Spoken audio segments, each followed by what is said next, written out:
अगर आपके सपनों को पूरा करने वाली एक 7 सीटर और एक एसयूवी लॉन्च हो जाए, वह कम कीमत में रहे और आपके बजट पर परफेक्ट उतरे और जल्द ही लॉन्च हो जाए, तो इससे बेहतर कुछ नहीं हो सकता। और ऐसी ही कुछ कारों के बारे में बात करते हैं इस वीडियो में कि कौन सी 7 सीटर और एसयूवी 2021 में लॉन्च होने वाली हैं और कब तक और किस कीमत पे आ सकती हैं।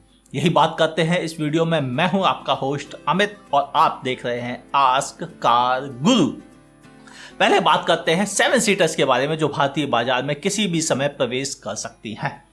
2021 में जिस कार की सबसे अधिक उम्मीद जताई जा रही है उनमें से एक है फोर्ड की 7 सीटर, जो कि इको स्पोर्ट और एंडेवर के बीच में पोजीशन होगी। यह फोर्ड महिंद्रा के जॉइंट वेंचर का पहला प्रोडक्ट होगा। हालांकि जॉइंट वेंचर तो आज नहीं 1995 से चला आ रहा है, लेकिन इस जॉइंट वेंचर में पहला को डेवलप प्रोडक्ट होगा। यह फोर्ड XUV 500 या कुछ नया नाम आएगा इसका। हालांकि हम इसे XUV 500 ही कहते हैं अभी शुरुआत में आपको आइडिया देने के लिए। यह कार दोनों के को डेवलप डिजाइन फिलॉसफी पे आएगी। साथ ही इसके कुछ लीक इमेजेस हमें देखने को मिले हैं जिससे यह लगता है कि यह कार काफी कुछ रिजेंबल भी करेगी XUV 500 के साथ। प्लेटफॉर्म शेयरिंग, इंजन शेयरिंग तो हो गई होंगे, साथ ही हमें यह उम्मीद है कि शायद हमें गियरबॉक्स शेयरिंग भी देखने को मिल जाए।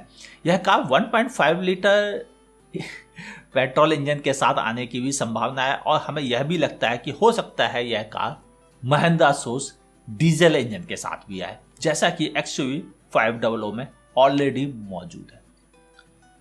इस कार के भारतीय बाजार में सबसे अधिक आने की संभावना सेकंड हाफ में है, यानी जून से लेकर दिसंबर के बीच में इस कार के भारतीय बाजार में आने की संभावना है और कीमत का अनुमान 14 लाख रुपीस से शुरू होकर 20 लाख रुपीस के बीच में जा सकती है।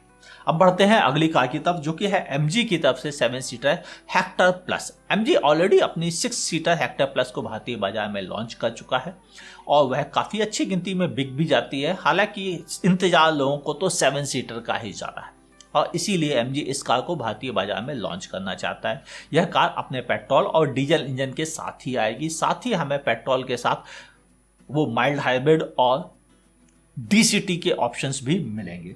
यह कार भारतीय बाजार में फर्स्ट क्वार्टर यानी जनवरी से लेकर मार्च के बीच में किसी भी समय लॉन्च की जा सकती है। इसकी अनुमानित कीमत 14 लाख रुपीस से लेकर 20 लाख रुपीस तक रहेगी। अब बढ़ते हैं अगली कार की तरफ, जो कि है क्रेटा 7 सीटर। जी हाँ, Hyundai क्रेटा का भी 7 सीटर वर्जन लेके आ रही है, जिसके बारे में मैंने कुछ समय पहले वीडियो में बताया था। अगर आपसे मिस हो गया हो तो आई बटन पर क्लिक करके उसे देख सकते हैं। यह कार भारतीय बाजार में सेकंड हाफ में लॉन्च की जा सकती है और इसकी अनुमानित कीमत 12 लाख रुपीस से लेकर 17-18 लाख रुपीस तक रहेगी। यह कार क्रेटा वाले ही सभी इंजन वेरिएंट ऑप्शंस के साथ में आएगी और मैनुअल ऑटोमेटिक के भी ऑप्शंस इसमें मौजूद रहेंगे। 7 सीटर के तौर पर परखना चाहेंगे क्योंकि Hyundai ने अभी तक कोई बड़ी 7 सीटर लॉन्च नहीं की थी, इसलिए इस कार से काफ़ी उम्मीदें भी हैं Hyundai मोटर्स को भी और साथ ही कंज्यूमर्स भी इसके बारे में काफ़ी पूछताछ कर रहे हैं। और जहां तक मेरा ख्याल है पिछले 6 महीने से तो मैं कमेंट पढ़ ही रहा हूं। अब बढ़ते हैं अगली कार की तरफ, महिंद्रा की XUV 500। हाँ, यह नई XUV 500 आने वाली है 7 सीटर ऑप्शन में और नए इंजन ऑप्शंस के साथ में। साथ ही वह फोर्ड के साथ को डेवलप की जा रही है, तो उससे हमें यह उम्मीद है कि इसमें फोर्ड के भी कई अच्छे DNA देखने को मिल सकते हैं, जिनमें कि हैंडलिंग और अच्छी स्टीयरिंग की संभावना सबसे अधिक है और सबसे अधिक जरूरत भी हमें उसी की फील भी होती है। भारतीय बाजार में इसके आने की संभावना सेकेंड हाफ में ज्यादा लग रही है। इसकी अनुमानित कीमत 14 लाख रुपीस से लेकर 20 लाख रुपीस तक जा सकती है। अब बात करते हैं मोस्ट अवेटेड SUV की, टाटा ग्रेविटास। कभी इसका नाम H7X था, कभी इसका नाम बजर्ड था और अब इसका नाम ग्रेविटास कंफर्म हो चुका है। टाटा ग्रेविटास को सबसे पहले 2019 में दिखाया गया और उसके बाद से हमें इसके बारे में काफ़ी उम्मीदें जग गई। 2 साल पूरे होने को आए हैं मगर कार के अभी तक दर्शन नहीं हुए हैं। यह कार हैरियर वाले ही डीजल इंजन ऑप्शंस के साथ में आएगी। हो सकता है कि पेट्रोल इंजन जिस पर कि टाटा मोटर्स काम कर रहा है उसके साथ भी लॉन्च की जा सकती है। यह फिएट सोर्स डीजल इंजन काफ़ी बेहतरीन परफॉर्म करता है। साथ ही जब इसे Hyundai के ऑटोमेटिक सिस्टम मिलता है तो यह काफ़ी शानदार बन जाता है। अगर आपने हैरियर ऑटोमेटिक का रिव्यू नहीं देखा है तो ऊपर आई बटन पे क्लिक करके देख सकते हैं। और यह कार रियली काफ़ी बेहतर रहेगी इंडियन मार्केट के अनुसार या इंडियन मार्केट के ज़रूरत के अनुसार। टाटा ग्रेविटास की अनुमानित कीमत 15 लाख रुपीस से लेकर 23 लाख रुपीस तक हो सकती है और यह कार 6 सीटर और 7 सीटर ऑप्शंस के साथ लॉन्च की जाएगी। अब बढ़ते हैं अगली कार की तरफ जो कि है जीप कंपास का 7 सीटर वेरिएंट। जी हाँ, इस कार के 7 सीटर के बारे में ऑलरेडी बातें चल रही हैं, कुछ जगह टेस्टिंग के बारे में भी खबरें आई थी और हम यह उम्मीद रखते हैं कि शायद जीप पहली बार अपनी उम्मीदों पर खुद खरा उतर सकेगा और कार को टाइमली भारतीय बाजार में लॉन्च कर सकेगा। हालांकि फिएट और जीप ग्रुप ने कभी अपना टाइम शेड्यूल जो बनाया उस पर खुद खड़े नहीं उतर पाए, इसका हमें अफसोस है और हम यह उम्मीद रखते हैं शायद वह इस बार यह मौका बिल्कुल नहीं खोएंगे और भारतीय बाजार में उनकी यह 7 सीटर के तौर पर एंट्री रहेगी। इस कार की अगर आने की संभावना है तो 3rd और 4th क्वार्टर में ही की जा सकती है, यानी सेकेंड हाफ में। और इसकी अनुमानित कीमत 18 लाख रुपीस से लेकर 30 लाख रुपीस के बीच में रहेगी। अब बढ़ते हैं अगली कार की तरफ जो कि है एसयूवी सेगमेंट पे, यानी अब हम बात करेंगे 5 सीटर्स एसयूवी के बारे में। एमजी अपनी जेडएस पेट्रोल को भारतीय बाजार में लॉन्च कर सकता है। यह कार ऑलरेडी इलेक्ट्रिक में मौजूद है और वहां अच्छा परफॉर्म करती है, सबसे बड़ी इलेक्ट्रिक बैटरी के साथ में आती है और इसकी परफॉर्मेंस यानी पिकअप भी सबसे बेहतरीन है। ऐसे हालात में हम एमजी जेडएस के साथ बहुत उम्मीद लगाकर बैठे हैं कि यह कार काफ़ी बेहतरीन रहेगी क्योंकि रियर सीट पर लेगरूम भी काफ़ी अच्छा था इस कार में, बूट भी अच्छा है और सीटें भी काफ़ी कंफर्टेबल थी। सड़क पर अच्छे से चिपक के चलने की वजह से यह कार बहुत पसंद आई थी। लेकिन क्या पेट्रोल इंजन के साथ भी यह उतना ही बेहतरीन परफॉर्म करेगी? ये वक्त बताएगा क्योंकि इस मार्केट में पहले से ही क्रेटा और सेल्टॉस जैसे जमे जमाए प्रोडक्ट मौजूद है, तो क्या उनके बीच में यह कॉम्पीट कर पाएगी? ये वक्त बताएगा। भारतीय बाजार में इसके आने की संभावना 2nd और 3rd क्वार्टर में है और इसकी अनुमानित कीमत 9 लाख रुपीस से लेकर 16 लाख रुपीस तक रहेगी। अब बढ़ते हैं अगली कार के बारे में बात करते हैं। बात कर रहे हैं एक बिल्कुल नई कार कंपनी की सेट्रन। सेट्रन अपने C5 एयरक्रॉस के साथ भारतीय बाजार में एंटर करने वाली है और इसकी अनुमानित कीमत 20 लाख से लेकर 30 लाख रुपए के बीच में रह सकती है। यह 5 सीटर ऑप्शंस के साथ में आएगी। कार इंटरनेशनली मार्केट में काफ़ी लोगों ने पसंद किया, कुछ लोगों ने बहुत क्रिटिसाइज किया इसके हेडरूम को लेकर रियर सीट पे, लेकिन जब भारतीय बाजार में आती है तो भारतीय कंडीशंस पे इसके कौन से इंजन कैसा परफॉर्म करेंगे यह वक्त ही बताएगा। हमें इस कार का बहुत बेसब्री से इंतजार रहेगा और यह कार भारतीय बाजार में सेकेंड हाफ में लॉन्च की जा सकती है 2021 की। अब बढ़ते हैं नेक्स्ट कार की तरफ जो कि है फॉक्सवैगन की तरफ, टाइगन। टाइगन को जब हमने ऑटो एक्सपो से ठीक 2 दिन पहले कवर किया तो हमें देख के बहुत खुशी हुई इस कार को, क्योंकि ये अपनी फॉक्सवैगन डिजाइन फिलॉसफी को पूरी तरह से फॉलो कर रही थी।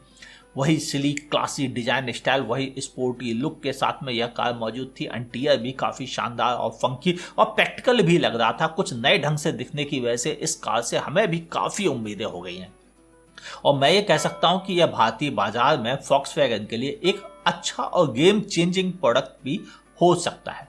टाइगन के भारतीय बाजार में आने की संभावना सेकेंड हाफ में ज़्यादा है और इसकी अनुमानित कीमत 9 लाख रुपए से लेकर 15 लाख रुपए तक रहेगी। यह कार अपने 1.1 लीटर टर्बोचार्ज इंजन के साथ आने की संभावना है या हो सकता है इसमें 1.5 लीटर इंजन का ऑप्शन भी हमें देखने को मिल जाए। अब बढ़ते हैं अगली कार की तरफ जो कि है मारुति सुजुकी की तरफ से। मारुति सुजुकी अपनी जिम्नी को भारतीय बाजार में ला रहा है। जिम्नी इंटरनेशनली अपने ऑफ रोडिंग कैपेबिलिटीज के लिए जानी जाती है, लेकिन शायद भारतीय बाजार में लॉन्च होते समय इसमें हमें सबसे अधिक देखने को मिलेगा इसका 4x2 का ऑप्शन और हो सकता है उस कंडीशन में यह कार भारतीय बाजार में काफ़ी कम कीमत पर भी लॉन्च हो जाए और लोगों को यह प्रोडक्ट देखने में जितना गुड लुकिंग मस्कुलर लग रहा है उतना ही लोगों को अपील करेगा, शायद चलाने के लिए भी, क्योंकि यह कार 1.5 लीटर पेट्रोल इंजन के साथ आएगी जिसे कि आप ऑलरेडी बेजा और एस क्रॉस में परफॉर्म होते देख चुके हैं। SHVH सिस्टम के साथ होने की वजह से इस कार में अच्छे पावर फिगर्स की भी संभावना है। यह कार 4x4 में भी लॉन्च किया जा सकती है। हालांकि अभी यह उम्मीद है कि शुरुआत में यह 3 डोर ऑप्शंस के साथ आएगी और फ्यूचर में यह कार 5 डोर ऑप्शन में भी आ सकती है। उसके ऑलरेडी 5 डोर ऑप्शंस को कुछ लोगों ने देखा भी है, लेकिन मुझे अभी तक देखने को नहीं मिली है, इसलिए मैं इस बारे में कुछ भी कहना जल्दबाजी मानूंगा। अगली कार जिसका सब लोग इंतजार कर रहे हैं वह है रेनो की तरफ से काइगर। ट्राइबर बहुत अच्छा परफॉर्म कर पाई है, 25 टॉप कार्स में उसका नाम शामिल रहता है और यह कार इसीलिए हमें इससे उम्मीद भी ज़्यादा हो गई है कि काइगर भी भारतीय बाजार में काफ़ी अच्छा परफॉर्म कर सकेगी। निसान के मैग्नाइट के लॉन्च होने के बाद, उसकी अच्छी बुकिंग आने के बाद अब लगता है रेनो को कि वह अपनी कार को और बेहतर और पॉलिश्ड फॉर्म में लॉन्च करेगी और उसी से लोगों की उम्मीदें भी बढ़ गई हैं। यह कार वही मैग्नाइट वाले इंजन ऑप्शंस के साथ यानी 1 लीटर नेचुरली एस्पिरेटेड और 1 लीटर टर्बोचार्ज इंजन के साथ आएगी। भारतीय बाजार में इसकी अनुमानित कीमत 5 लाख रुपीस से लेकर 9 लाख रुपीस तक रहेगी। यह कार हो सकता है ट्राइबर वाले AMT ऑप्शंस के साथ भी आ जाए, लेकिन अभी कुछ भी कहना जल्दबाजी ही रहेगा। इस कार के भारतीय बाजार में आने की संभावना सेकंड और थर्ड क्वार्टर में की जा रही है। ये तो थी वो आने वाली कारें जो भारतीय बाजार में लॉन्च हो सकती हैं 2021 में। इनके अलावा कुछ अप्रत्याशित एंट्रीज का भी हमें स्वागत करना होगा, क्योंकि ये एंट्रीज हमें सबसे ज्यादा लुभाती हैं। क्या पता कोई और भी कंपनी अपनी कूद कर अचानक से एक बेहतरीन प्रोडक्ट सरप्राइज के तौर पे लॉन्च कर दे तो मजा आ जाए। आप इनमें से किस कार का बेसब्री से इंतजार कर रहे थे या किस कार से आपको सबसे अधिक उम्मीदें हैं? बाय द वे, अगर आप स्कॉर्पियो के बारे में पूछना चाहते हैं तो बता दूं मैं, महिंद्रा के कंडीशन या उनके प्रोफाइल को या उनके शेड्यूल को देख के लगता है कि शायद स्कॉर्पियो 2022 में लॉन्च की जाएगी। 2021 में इसके आने की संभावना लगभग नगण्य है, यानी शायद इस साल ना ही आए। तो क्या आप इससे निराश हैं? लिखिएगा नीचे कमेंट सेक्शन में, क्योंकि स्कॉर्पियो लोगों के दिलों पर राज तो करती है, इस बात में तो किसी को डाउट है ही नहीं। आप किस कार का इंतजार कर रहे हैं वह भी लिखना ना भूलिएगा। अच्छा लगेगा मुझे आपके विचारों को समझ के। ये वीडियो उम्मीद है मुझे पसंद आया होगा, तभी आप यहां तक इसे देख रहे हैं। तो जाने से पहले एक बार लाइक का बटन दबाना ना भूलिएगा। अगर आपने आज तक ऐसे वीडियो हमारे नहीं देखे हैं और या देखे हैं लेकिन सब्सक्राइब नहीं किया है तो करके देखिए सब्सक्राइब। नुकसान में तो आप नहीं रहेंगे, ये पक्का वादा मेरा। और हाँ, नोटिफिकेशन ऑन कीजिएगा, उसके ऑल नोटिफिकेशन ऑप्शन भी ऑन कीजिएगा, तभी आपको पता चलेगा कि एक बेहतरीन वीडियो आ चुका है। देखते रहिए आस्क कार गुरु।